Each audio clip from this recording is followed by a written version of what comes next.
ونصلي على رسوله الكريم أما بعد. عن أنس رضي الله تعالى عنه قال: أوتي رسول الله صلى الله عليه وسلم بمال من البحرين فقال: انظروه في المسجد. وكان أكثر مال أوتي به رسول الله صلى الله عليه وسلم. فخرج رسول الله صلى الله عليه وسلم إلى الصلاة ولم يلتفت إليه إلى آخره. أو قال النبي صلى الله عليه وسلم صدق رسول النبي الكريم. அருமைக்குரிய சகோதரர்களை, பெரியவர்களை, இன்று நாம் பார்க்கக்கூடிய பாடம் பள்ளி வாசல்களில் பொருள்களை வைத்து பங்கீடு செய்யலாமா? இன்னைக்கு வருது பள்ளி வாசல்ல ஒரு காலகட்டங்கள் இருந்துச்சு, தன்னுடைய வீடுகளில், தன்னுடைய தோட்டங்களில், தன்னுடைய வயல்களில் விளையக்கூடிய கன்னி காப்பு என்று சொல்வார்கள். முதல் காப்பு, முதல் விளைச்சல். அதை கொண்டு வந்து பள்ளிவாசல கொண்டு வந்து வைப்பாங்க, பள்ளிவாசல கொடுப்பாங்க. அப்படியா கொண்டு ஒரு காலகட்டங்கள் இருந்துச்சு. இப்ப உள்ள காலகட்டங்கள் அந்த எதுவுமே ஒண்ணுமே இல்லை. எந்த அளவுக்கு தெரிஞ்சுன்னா, ஒரு கோழி முதல் கன்னி முட்டை விடுதுன்னா அந்த முட்டையை முதல்ல கொண்டு வந்து பள்ளிவாசல கொண்டு வந்து கொடுத்தாங்க. அப்படியா அந்த காலகட்டங்கள்லாம் இருந்துச்சு.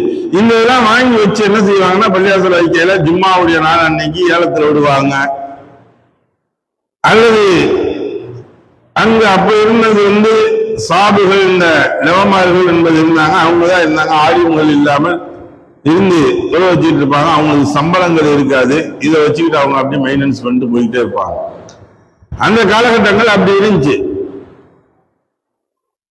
இப்படி பொருள்கள் வந்து வருது. ரசூலுல்லாஹி ஸல்லல்லாஹு அலைஹி வஸல்லம் அவர்களுடைய காலகட்டத்தில் வந்து விஷயங்களை பற்றி சொல்றாங்க. அனஸ் ரலியல்லாஹு தஆலா அவங்க அறிவிக்கக்கூடிய அவங்க கூறக்கூடிய ஒரு வார்த்தை, அறிவிப்பு, பஹ்ரைன் நாட்டில் இருந்து சில பொருள்கள் வந்து ரசூலுல்லாஹி ஸல்லல்லாஹு அலைஹி வஸல்லம் அவங்களுக்கு அது போல வருது. அதை கொண்டு போய் ரசூலுல்லாஹி என்ன செய்யறாங்க, கொண்டு வந்து கொடுத்த உடனே நீ கொண்டு போய் பள்ளிவாசல்ல வைங்க அப்படின்றாங்க. பள்ளிவாசல்ல கொண்டு போய் வச்சிருக்காங்க. ரசூலுல்லாஹி ஸல்லல்லாஹு அலைஹி வஸல்லம் அதை அவங்க வந்து என்ன செய்யறாங்க, தொழுகைக்காக வேண்டி வர்றாங்க. தொழுகைக்காக வேண்டி வரும் பொழுது அதை பார்த்துட்டு கலந்து போயிடுறாங்க. அதை கண்டு காணாம அப்படியே தொழுகைக்கு போயிடுறாங்க. என்ன வந்திருக்கு, ஏது வந்திருக்கு, எதுவுமே பார்க்கல. தொழுகைக்கு முக்கியத்துவம் கொடுத்து தொழுகையின் பக்கம் விரைந்து விடுகின்றார்கள், தொழுகின்றார்கள், தொழுகை முடிக்கின்றார்கள். முடித்தது ரசூலுல்லாஹி அந்த பொருள்களின் பக்கம் வந்து அதுக்கு அருகாமையில் வந்து உட்கார்ந்து இருந்து காண்மை எல்லாம் யாரெல்லாம் பாக்குறாங்க வாங்கன்னு சொல்லிட்டு எல்லாத்துக்கும் கொஞ்சமா கொடுத்து விடுவாங்க. இருந்த எல்லாத்தையும் எல்லா நபர்களுக்கும் கொடுத்து விடுவாங்க. அப்ப அப்பாஸ் ரலியல்லாஹு தஆலா அவங்க வர்றாங்க, வந்து சொன்னாங்க, அல்லாஹ்வின் தூதரே ஸல்லல்லாஹு அலைஹி வஸல்லம், பத்ர் போரில் முஸ்லிம்களால் கைதிகளாக பிடிக்கப்பட்ட நானும், அப்ப இவங்க வந்து இஸ்லாத்துக்கு வரல.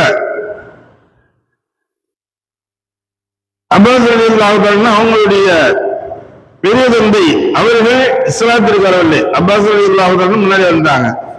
பெரிய அவங்க வரல. என் சகோதரர் அபூ தாலிபுடைய மகன் அகீல் அவங்களுடைய இஸ்லாத்துக்கு அப்பெல்லாம் வரல. இவர்கள் எல்லாம் விடுதலை செய்வதற்காக அந்த பத்ருடைய போர்க்களத்துல கைதிகளாக பிடித்து வந்தாங்க. அவங்கள சிலர் வந்து பணம் கொடுத்து நீங்க விடுதலை செஞ்சீங்கன்னு சொன்னதுனால அப்ப அவர்களுக்காக வேண்டி விடுதலை செய்வதற்காக வேண்டி நான் பெரும் தொகையை பணமாக என்ன செஞ்சேன், கொடுத்து வழங்கினேன். எனவே எனக்கு தாராளமாக வழங்கணும். ஏன்னா எனக்கு கஷ்டமாக இருக்கு, அந்த நெருக்கடியாக சூழ்நிலை நான் மாட்டிக்கிட்டேன். அதனால எனக்கு தாராளமாக பொருள்கள் வழங்குங்க அப்படின்னு சொல்லி கேட்டாங்க அப்பாஸ் ரலியல்லாஹு தஆலா. அப்ப ரசூலுல்லாஹி சொன்னாங்க, அப்படியா உங்களுக்கு எவ்வளவு தேவை நீங்க அவளை எடுத்துக்கங்க அப்படின்னு சொன்னாங்க. சொன்ன உடனே அவர் என்ன செஞ்சாரு, அப்பாஸ் ரலியல்லாஹு அன்ஹு அவங்க என்ன செஞ்சாங்க, தமதுடைய துணியில் ஒரு பெரிய துணியை கொண்டு வந்து அவங்க விரிச்சாங்க. விரிச்சு அதுல கொள்ற அளவுக்கு நிறைய அள்ளி போட்டாங்க. ஃபுல்லா எல்லாத்தையும் அள்ளி போட்டு மூட்டை முடிச்சு கட்டி எல்லாத்தையும் செஞ்சு தூக்குறாங்க. தூக்கி பார்க்கறாங்க, தூக்க முடியல அவங்களால.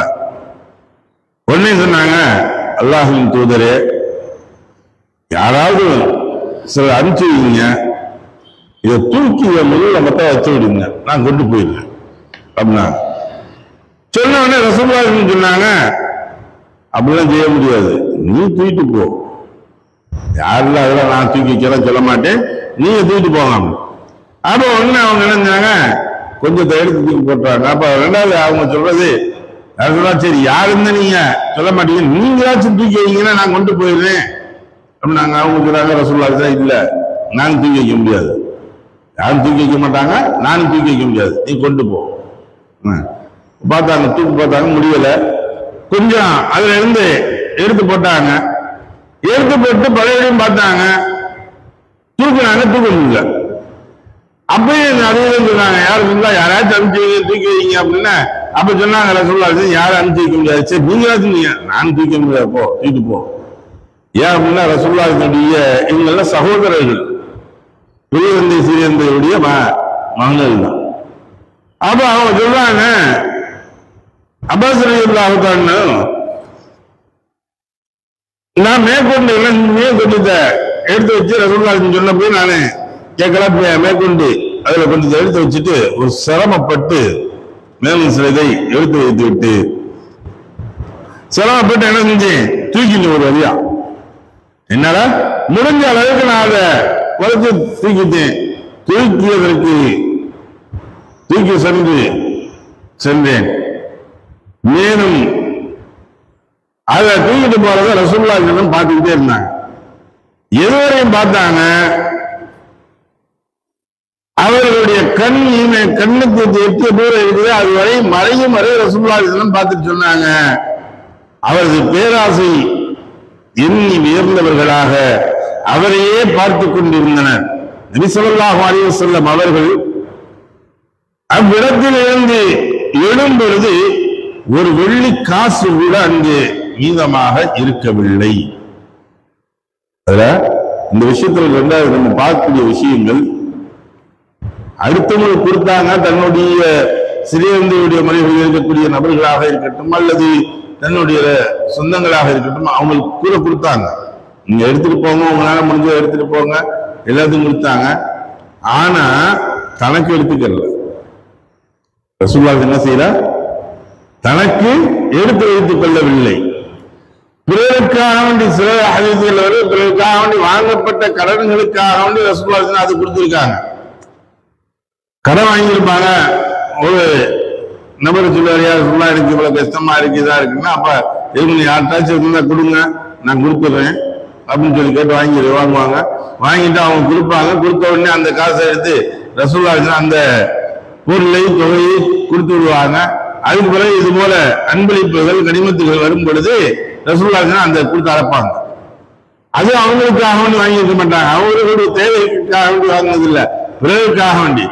அப்ப பள்ளி வாயில்களில் இப்படி எடுத்து கொடுக்கலாம், அனைவர்களுக்கும் பங்கீடு செய்யலாம் என்பது நமக்கு தெரியுது. அதே சமயத்தில் பங்கீடு செய்வது பிரச்சனை இல்லை, பங்கீடு செய்யக்கூடியது யாருக்கும் கொடுக்கக்கூடியது பிரச்சனை இல்லை. நாம் நமக்காக வேண்டி எடுத்துக் கொள்ளக்கூடாது. யாரு பொறுப்புகள் இருக்கவங்க என்ன செய்வாங்க, அந்த சமயங்கள்ல லெவைக்கு 2 பங்கு, நாட்டாம் பஞ்சாயத்துக்கு 2 பங்கு, 7 பங்கு, இப்படி பங்கு பிரிக்க பிரிப்பாங்க. ஏன்னா இவங்களுக்கு மற்றவங்களை விட அதிகமாக வேணும்னு சொல்லி வாங்கிக்குவாங்க. அப்படி என்பது கூடாது என்பதை ரசூலுல்லாஹி இந்த ஹதீஸ் நம்மளுக்கு சொல்லி காட்டக்கூடியதாக வந்தது. நீங்க உங்களுக்காக என்ன செய்யக்கூடாது, எடுத்து வச்சுக்க கூடாது. நீங்கள் கொடுக்கக்கூடிய இடத்தில் தான் இருக்க வேண்டும், அதில் எடுத்து வைக்கக்கூடிய நிலைமையில் இருக்கக்கூடாது. கடைசியில் எந்திரிச்ச போகையில எதுவுமே இல்லைன்னு நீங்க உதறி தள்ளிட்டு போகக்கூடிய லெவல்ல இருக்கணும். பொறுப்பாளர்கள் நிர்வாகிகளாக இருக்கக்கூடியவர்கள் எங்க இருக்கிறாங்க இருக்கிற இந்த வாரு எல்லாத்துக்கும் கொடுத்தோம், கொடுத்து முடிச்சுட்டோம், காலி ஆயிடுச்சு, நாங்க ஃப்ரீயாகி போய்கிட்டு இருக்கோம் அப்படிங்கிற லெவல்ல தான் வரணும். இன்னும் ரசூலுல்லாஹ் சொன்னாங்க, பள்ளிவாசல்களில் வச்சு விருந்து கலைக்கிறாங்க அல்லது இது போல ஒரு விஷயங்கள் இருக்குது, சாப்பாடு காட்டி கூப்பிடுறாங்க, இப்ப கல்யாணம் வச்சிருக்கோம் அப்படின்னு சொல்றாங்க. இதுக்காக நீ சொன்னா இப்ப இந்த இடத்துல அழைப்புகள், ஏன்னா பள்ளிவாசலுடைய கண்ணியத்தை காப்பாற்றப்படும் சொல்றோமே, இந்த இடத்துல இப்படிலாம் சொல்லலாமா அப்படின்னு நம்ம கேட்கலாம். அது போன்றும் செய்யலாம். ரசூலுல்லாஹ் அழைச்சிருக்காங்க. பள்ளிவாசல் சில மக்கள் ரசூலுல்லாஹி ஸல்லல்லாஹு அலைஹி வஸல்லம் அமர்ந்திருந்தாங்க. அந்த சமயத்துல இன்னும் அபூ தல்ஹா அவங்க ஒரு நபர் அனுப்பிச்சிருக்கிறாங்க. ரசூலுல்லாஹி பார்த்தாங்க, கேட்டாங்க, நீ உம்மு அபூ தல்ஹா அவங்க அனுப்பிச்சுட்ட நபரானா? ஆமா அப்படின்னாங்க. அப்படின்னு சொன்ன விருந்துக்காக வேண்டி கூப்பிட்டு அழைச்சாங்களா அப்படின்னா ஆமா அப்படின்னு சொன்ன உடனே அப்ப இருக்கக்கூடிய சஹாபாக்கள் எல்லாம் வாங்க போலாம், விருந்து நம்மளுக்காக வேண்டி காத்திருக்கு, விருந்துக்காக வேண்டி போவோம்னு சொல்லிட்டு எல்லாத்தையும் ரசூலுல்லாஹி கூப்பிட்டு போனாங்க. அதில் நானும் சென்றேன் என்பதாக அனஸ் ரலியல்லாஹு தஆலா அவங்க அறிவிக்கிறாங்க. அப்ப பள்ளி வாயில்கள் வைத்து நாம் அழைப்புகள், விருந்திற்காக வேண்டிய அழைப்புகள் கொடுக்கலாம். பள்ளி வாயில்கள் வைத்து பொதுவாக அனைவர்களுக்குமே நம்ம பங்கீடு செய்வதும் என்பது கூடும் என்பதை நாம் இந்த ஹதீஸ்களின் வாயிலாக விளங்க முடிகிறது. எதை படித்தமோ எதை கேட்டமோ அது விளங்கி நடக்கக்கூடிய நன்மக்களாக உள்ளவங்களாக ஆக்கி அருள்வாராக. அல்ஹம்துலில்லாஹி ரப்பில் ஆலமீன். சுப்ஹானல்லாஹி பிஹம்திஹி சுப்ஹானக்கல்லாஹும்ம பிஹம்திக வ நஷ்ஹது அல்லா இலாஹா இல்லா அன்த நஸ்தக்ஃபிருக வ நதுபு இலைக். ஆமீன். சுப்ஹான ரப்பிக ரப்பில் இஸ்ஸத்தி அம்மா யசிஃபூன் வஸ்ஸலாமு அலல் முர்ஸலீன் வல்ஹம்துலில்லாஹி ரப்பில் ஆலமீன்.